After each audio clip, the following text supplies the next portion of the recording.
देंगे। मैं आपका हार्दिक अभिनंदन करता हूँ, स्वागत करता हूँ सर। सर अब कुछ प्रश्नों के साथ हैं। पहला प्रश्न है सिकेंद्र कुमार सुमन जी का। ये राष्ट्रपति पुरस्कार विजेता हैं, न्यू प्राथमिक विद्यालय तरहनी कुदरा कैमूर से है। इनका कहना है सर कि आधार नहीं होने के कारण अधिकांश विद्यालय बच्चों को वापस कर दे रहे हैं। आधार बनवा के लाइए और तब फिर नामांकन होगा। सर ऐसे में क्या करना चाहिए? देखिए, हम लोगों ने सभी को बहुत स्पष्ट इंस्ट्रक्शन दिए हैं कि जैसे ही बच्चा अपने क्लास का पूरा कर लेता है, उसे उसके क्लास में एडमिशन कराना है। चाहे उसका आधार नहीं हो, उसका डेट ऑफ बर्थ सर्टिफिकेट, कोई भी कागजात की ज़रूरत नहीं। नामांकन लिखवाएगा और ये टीचर और जिला प्रशासन का काम है कि उसके जो दस्तावेज है, उसका बर्थ सर्टिफिकेट है और आधार है, उसको बनवाना है। किसी भी बच्चे को स्कूल से वापस नहीं भेजना है कि उसका कोई कागजात, आवासीय प्रमाण पत्र, आधार या इवन डेट ऑफ बर्थ अगर उसका बना नहीं हो तब भी उसको वापस नहीं करना है। ये जिला प्रशासन का काम है, प्रखंड विकास पदाधिकारी हैं, पंचायत का है जी। इन लोगों का काम है कि वो अपने सभी दस्तावेज उस बच्चे का बनाए जी। हम लोगों ने समय दिया है उस कागजात बनाने का जी। लेकिन मैं सभी शिक्षकों से अनुरोध करता हूं कि ऐसे कोई भी बच्चे को वापस नहीं करें जिसका दस्तावेज अपूर्ण हो। हमारा लक्ष्य है कि 100% बच्चों का नामांकन विद्यालय में हो और ऐसा कोई भी बच्चा गांव में नहीं घूमे जो विद्यालय में नहीं पढ़ता। एक मिली भटनागर है, प्राथमिक विद्यालय हरदोई टोला बलीगढ़ रूनी सैदपुर की। ये कहती हैं कि गुणवत्तापूर्ण शिक्षा को ध्यान में रखते हुए छोटे बच्चों की कक्षा हेतु दीक्षा जैसे ई लर्निंग प्लेटफॉर्म को बेहतर बनाने के लिए हम शिक्षक क्या कर सकते हैं? देखिए, सबसे पहले जो छोटे क्लासेस हैं जी, उसमें बच्चों को पढ़ाना सबसे कठिन काम। बिल्कुल। देखिए, बड़े कम से कम एक अक्षर ज्ञान तो जान ही जाते हैं, गणित ज्ञान जान जाते हैं। बिल्कुल। लेकिन जो सबसे छोटा बच्चा होता है, जो क्लास 1 और क्लास 2 का बच्चा होता है, उसको पढ़ाना सबसे कठिन काम है। और जब तक आप कोई इनोवेशन और इनोवेटिव और उसके रुचिपूर्ण तरीके से उसको नहीं पढ़ाएंगे, तब तक वो बच्चा शिक्षा ज्ञान ग्रहण नहीं करेगा। तो ये जो प्लेटफॉर्म है, दीक्षा जो प्लेटफॉर्म है, इसमें सभी लोग अपने अपने एक्सपीरियंस शेयर करते हैं, अपने अपने टूल्स शेयर करते हैं और सभी हमारे टीचर्स को भी ये प्लेटफॉर्म, जो भी दीक्षा है और इसी प्रकार के बहुत सारे अन्य प्लेटफॉर्म्स हैं जहाँ पे छोटे बच्चों के लर्निंग टूल्स को के माध्यम से उसको सिखाना चाहिए और तभी आपकी जो उस लेवल के बच्चों की गुणवत्तापूर्ण शिक्षा पूर्ण होगी। सर एक सुहानी सिंह है, मध्य विद्यालय अमरपुरी हरनौत नालंदा की।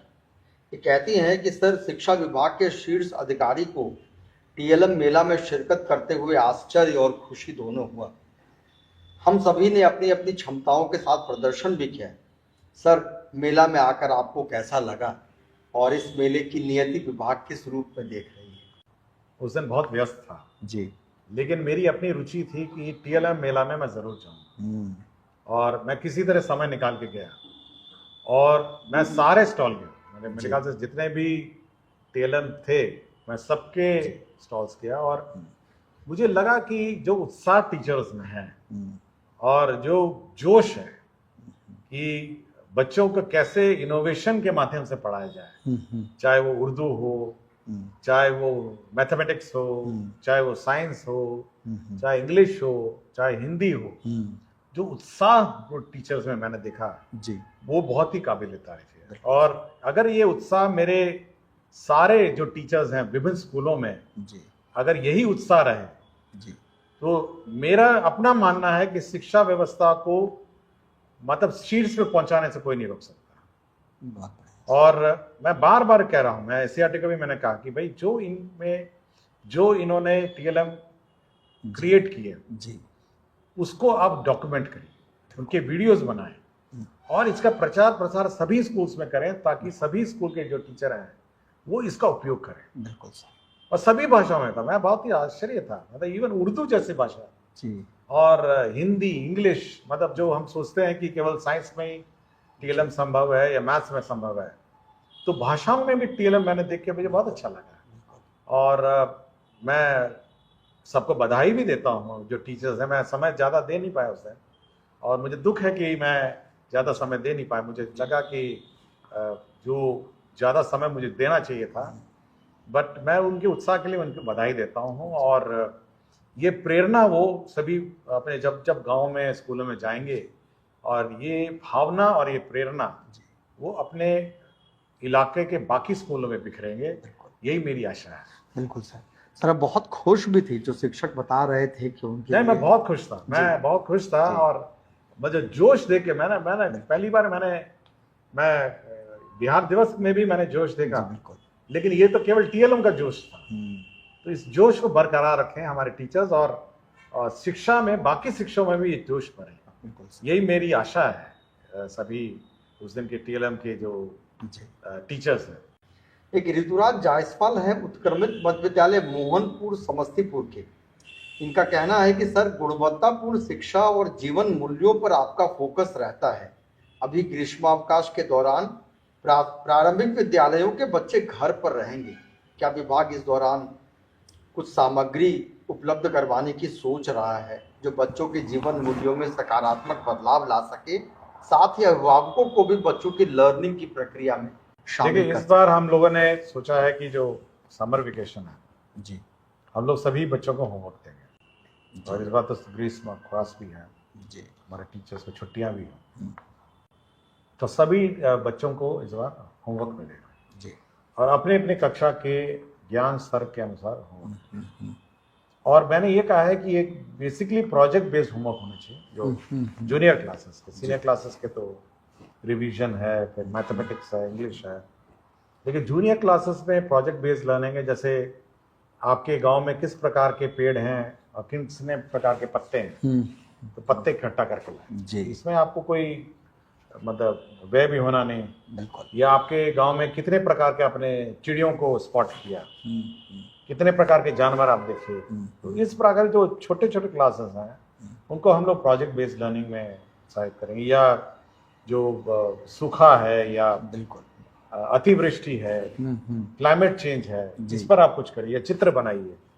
तो इस प्रकार के हम लोग एक्सरसाइज देंगे और आशा करेंगे कि समाज से जुड़े हुए जो वातावरण से जुड़े हुए और अपने परिवेश से जुड़े हुए जो होमवर्क है उस पर वो ज्यादा ध्यान। एक प्रधान शिक्षक है, मुझे लग रहा है रवि रोशन कुमार, राजकीय मध्य विद्यालय माधोपट्टी केवटी दरभंगा के हैं। इनका पूछना है कि सर, प्रधान शिक्षक एवं प्रधानाध्यापक के लिए विद्यालय संचालन हेतु कोई हस्त पुस्तिका अथवा निर्देशिका उपलब्ध करवाई जा सकती है? हम लोग एससीईआरटी को बोले हैं, वो एक गाइडलाइंस बना रहा, आज ही ड्राफ्ट मैंने उसका देखा है, तो गाइडलाइंस बन रही है, ऑलमोस्ट ड्राफ्ट बन गई है, और इस ड्राफ्ट को हम लोग पब्लिश करेंगे फॉर कमेंट्स। मैंने कहा है कि इसको प्रिंट करके देने से अच्छा है पहले कमेंट्स ले लिया जाए कि कोई संशोधन की आवश्यकता है। एक बार कमेंट्स में आ जाएंगे संशोधन के साथ, फिर हम इसका प्रसारित करेंगे। जी। एक दीपिका आनंद है, उच्च माध्यमिक विद्यालय हांसी जलालगढ़ पूर्णिया की। ये कहती हैं कि आज के परिवेश में नैतिक शिक्षा को पाठ्यक्रम में शामिल करना अत्यंत आवश्यक है, क्योंकि शील, विनय, आदर्श, श्रेष्ठता तार बिना झंकार नहीं है। शिक्षा क्या स्वर साध सकेगी यदि नैतिक आधार नहीं है। और बिहार के सरकारी विद्यालयों के पाठ्यक्रम में नैतिक शिक्षा को शामिल नहीं किया गया है। इस पर अपना मत। देखिए, ये सोशल साइंसेस का पार्ट है और मैंने कोशिश की है कि कुछ नैतिक शिक्षा मैंने कवर्स में भी लगाए हैं जी, मतलब किताब के पीछे वाले कवर, अंदर वाले कवर, उसमें भी मैंने लगाए हैं जी। और मेरा अपना मानना है कि शिक्षा में नैतिक शिक्षा सबसे महत्वपूर्ण। मतलब कोई मनुष्य जी बिना नैतिकता के अन्य कोई शिक्षा का ग्रहण करता है तो बेकार है। सबसे महत्वपूर्ण है नैतिक शिक्षा, उसके बाद उस क्रम में बाकी शिक्षाएं आती जी। और नैतिक शिक्षा स्कूल से सीखता है, नैतिक शिक्षा वो समाज से सीखता है। तो सबसे महत्वपूर्ण नैतिक शिक्षा है। और मेरा अपना मानना है कि हमारे टीचर्स को भी जब विद्यालय में बच्चे आते हैं जी, तो नैतिक शिक्षा का सबसे पहले जो प्रार्थना सत्र है जी, उसमें नैतिक शिक्षा ही सिखाई जाती है और नैतिक शिक्षा पर ही जोर है जी। तो जो प्रार्थना सत्र है उस पर ये जोर डालना चाहिए जी। और सभी शिक्षक भी नैतिक शिक्षा, बाकी गणित है, अंग्रेजी है, भाषा है, ये सब द्वितीय क्रम वाली शिक्षा है। प्रथम तो टॉप में नैतिक शिक्षा है। अच्छे बच्चे बने। हाँ, तभी देखिए समाज उसी से चलता है। बिल्कुल। समाज आपके केवल गणित और भाषा से नहीं चलता है या साइंस से, जब तक नैतिकता नहीं रहेगी ज्ञान से, ज्ञान अगर नैतिकता के साथ नहीं चलेगा तो उस ज्ञान का कोई अर्थ नहीं। बहुत बहुत बहुत लाभप्रद है सर। कि अंजू कुमारी हैं गोनवा पोआरी उच्च विद्यालय से, ये कह रही हैं कि शिक्षा के क्षेत्र में बिहार में महिलाएं काफ़ी अच्छा कर रही हैं। तमाम शैक्षणिक परीक्षाओं के परिणाम सही टीएलएम मेला इसका जीता जागता उदाहरण है सर। मेरा अनुमान कहता है कि टीएलएम मेला में 80% महिलाएं थी। जी बिल्कुल बिल्कुल। संख्या में बेशक कम हो सके, मतलब जी टीचर्स में 50% है और 35 से 40 है, बट टीएलएम मेला में 80%। बिल्कुल। तो इनका यही सवाल है कि फिर भी ऐसे बहुत सारे क्षेत्र हैं जहां लड़कियों की सहभागिता बहुत कम है, जैसे घुड़सवारी, फोटोग्राफी, एरोप्लेन चालक, तैराकी इत्यादि। क्या इस पर भी विभाग कुछ सोच सकती है? देखिए, इसकी अपने रिसोर्सेज की सीमाएं हैं जी। और कोशिश जरूर होनी चाहिए जब जब मौका मिले तो ये सब में मतलब पार्टिसिपेट करना चाहिए, लेकिन अपने रिसोर्सेज की भी सीमाएं हैं। कोशिश तो करनी चाहिए। बिल्कुल सर। एक अभी सर आपने भ्रमण किया है बीहट विद्यालय मध्य विद्यालय के लिए, तो उसके संबंध में एक प्रश्न है कि अभी आपके द्वारा मध्य विद्यालय बीहट भ्रमण किया गया है, आपको कैसा लगा? और एक विद्यालय में वो प्रमुख 5 चीजें क्या होंगी जो आप सबसे पहले देखना चाहते हैं? देखिए, वो गांव बहुत ही महत्वपूर्ण और बहुत ही इम्पोर्टेंट गांव है जी। और कुछ मेरे मित्र आईपीएस जो हैं उसी गांव से अरे वाह। ताल्लुक रखते हैं। हाँ हाँ। तो मुझे उस गांव में जाने का इच्छा थी कि इस गांव जी। में, तो मुझे लड़कियों ने बुलाया था जी। और लड़कियों के बुलाहट पे मैं गया था, मतलब इनविटेशन लड़कियों का था, लड़कियों ने सीधा तो मुझे भेजा नहीं था, तो गोल घुमा के कहीं घूमते घूमते इनविटेशन आया था। लेकिन जो लड़कियों में जो जोश था और जो उत्साह था पढ़ने का और स्पोर्ट्स का, वो मतलब बहुत ही अव्वल दर्जे का था। मतलब वेट लिफ्टिंग चाहती थी सीखना, कुछ रनिंग के लिए कोच चाह रही थी और कुछ मतलब क्रिकेट, फुटबॉल, मतलब बहुत सारे मतलब जी उत्साह था। जी। और जो आर्ट, कल्चर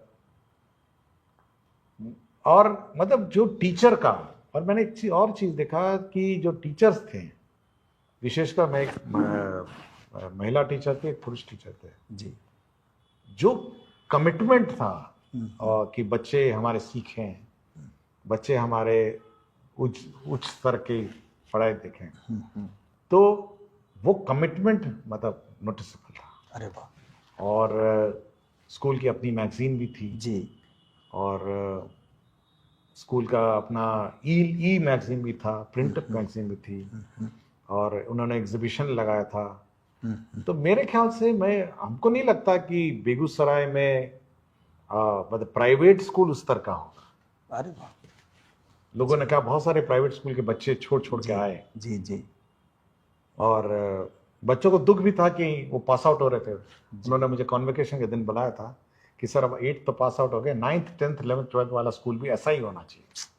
तो मैंने डीओ को कहा है कि स्तर में गिरावट नहीं होनी चाहिए, मतलब हमको ये मेंटेन करना चाहिए और हमको निराश उन बच्चों को नहीं करना चाहिए कि 9th and 10th 11th 12th इससे कोई कम हो।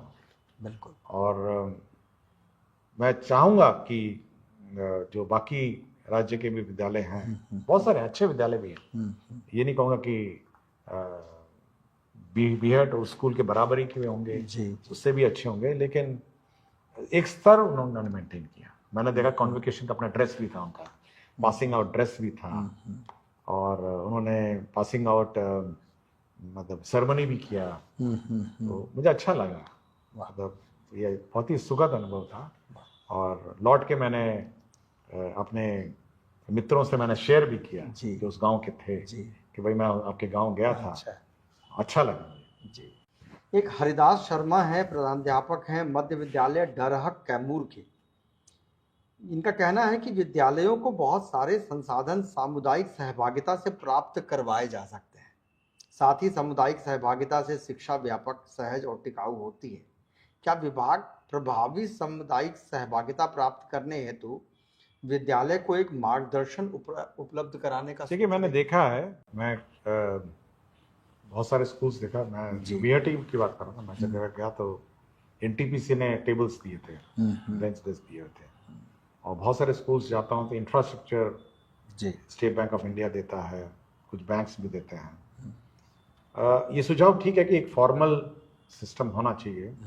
लोग जमीन देते हैं, मतलब वो भी जमीन भी सामाजिक सहभागिता से ही मिलती है, तो हमको कोई परहेज नहीं है, मतलब अगर पब्लिक कंट्रीब्यूट करे इंफ्रास्ट्रक्चर में, लेकिन एक प्लान्ड वे में हो। ऐसा ना हो कि कहीं कुछ और बना दिया और कुछ ऐसे कर दिया कि हमको बाकी प्लान डेवलपमेंट में बाधा आना हो। बिल्कुल। तो एक बार हम प्लान एक गाइडलाइन निकालेंगे इसका जी, कि आपको अगर कंट्रीब्यूट करने हैं अपने स्कूल्स में जी, तो किस प्रकार आप करेंगे। बड़ा यूजफुल होगा सर।